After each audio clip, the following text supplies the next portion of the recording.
episode of my graphic design stories. This month I'm sharing with you my logo design process, and in my last video I showed you step number 1 of my logo design. We've talked about the importance of making a brief and having a conversation with the client, but there is something I'd like to add to this step. In my experience, the best work is achieved when I have a clear brief from my client and we have an open dialogue with the client on the business and on the design. So I just want the client to feel the ownership over the logo design. And what else can I add to step number 1 is the importance of ask as many questions as you have. Because if you don't ask, then you'll be like guessing forever. And also a very important thing is to be a listener, hear to what your client has to say. And once again, a good set of questions will stop everyone from wasting the time. So yeah, I'll just leave the link to step number 1 of my logo design process in the description box. You can check it out if you want to. And today we are talking about step number 2 of my logo design process. To be honest, this is my favorite step of logo design because this is the step when I actually have the opportunity to create, to be a creator, and to express the craziest ideas. For my tutorial, I decided to take this not so complicated logo design project that I've designed a few months ago. My client is a Life Medical charity fund based in Ukraine. After reading my client's brief, I found that she wanted the logo to express quality and it had to be bold.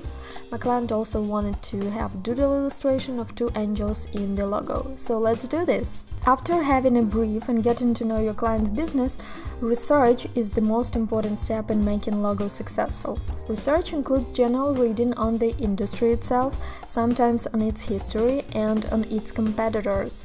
Research also means I have to look at the actual logo style. For example, I find logos of similar business and critique them. This also helps me to look for inspiration.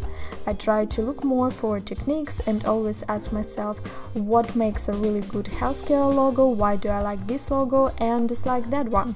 I also make sure that my logo will differ from the competitors.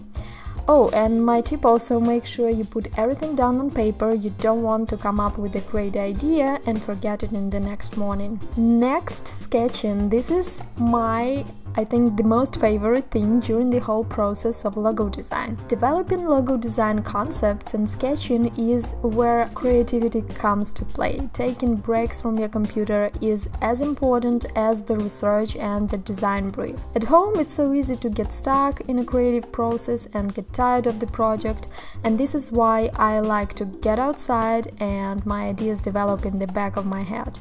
This is where I let my ideas run wild. So, where do I get my ideas from? I'm sure you have heard about mind mapping. I use keywords, images, circles, thoughts, ideas, lines, everything that I basically associate with a logo.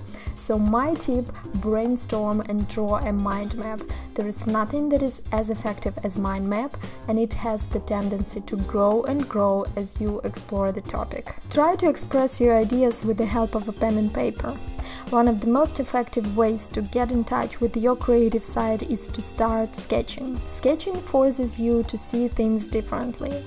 And do this alone. Just be alone, because this moment of creativity is for you and you alone.